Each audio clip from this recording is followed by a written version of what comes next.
So first, it seems as though whenever we have these debates that the expectations always get lowered for either person that's participating. Are you part of that? Are you going to try and downplay Governor Romney's performance tonight, or what are you expecting?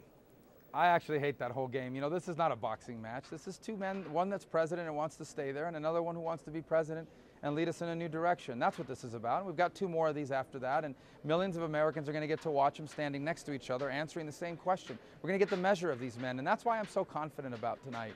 Mitt Romney is a serious policymaker, and he has real answers to our problems. Millions of people will watch tonight who are struggling to pay their bills, who have been unemployed and can't find a job, who are working twice as hard and making half as much. Maybe people that graduated from college recently and they can't find a job in the field they studied for. They're looking for the candidate that has answers to their problems. Now, we know what Barack Obama's answers are because he's given them to us for the last 4 years. And as Joe Biden said it best, the middle class has been buried over the last 4 years under Barack Obama. Those are Joe Biden's words, not mine. Mitt Romney offers us the promise of the free enterprise system and of a government that through sane regulations, through a predictable and affordable tax code, will incentivize people to start new businesses, hire more people, give people raises. That's what grows the middle class, and that's what makes America prosperous. It seems that a good portion of this race, that the prevailing conversation has been more about Governor Romney's record than it necessarily has been about President Obama's time in office. Do you think that that conversation needs to change a little bit more, and is tonight an opportunity for Governor Romney to do that? Well, this election should be about the future. Now, we can always look to what these men have done in the past to guide us in that direction. And certainly Mitt Romney is someone who's been successful in the free enterprise system. He believes in free enterprise because he's seen it with his own eyes. He has seen people take an idea and turn it into a business, and has seen thousands of people enter the middle class because they got hired by those businesses. President Obama, on the other hand, is a believer in more government. He thinks that more spending by government, higher taxes by government, that's what will lead us to prosperity. The problem with that thought process that the president has is that those ideas have never worked. Anywhere in the world that they've been tried, they have never worked, and they're not going to work now. And that's why the middle class has been buried over the last 4 years, just like Joe Biden said yesterday. Now, this middle class debate, a lot of it born out of this covert video of Governor Romney at a fundraiser where his words about 47% of Americans not paying income tax have been used heavily by the Obama campaign. What did you think about Governor Romney's remarks, first of all, and secondly, how do you think, what do you think, I should say, about the way the Obama campaign has used them in this campaign? Well, I think Governor Romney was the first one to say that he wishes he had said that differently, that it wasn't artfully stated. But his bigger point is that the president believes that our economy is a stagnant thing that basically isn't going to grow much more.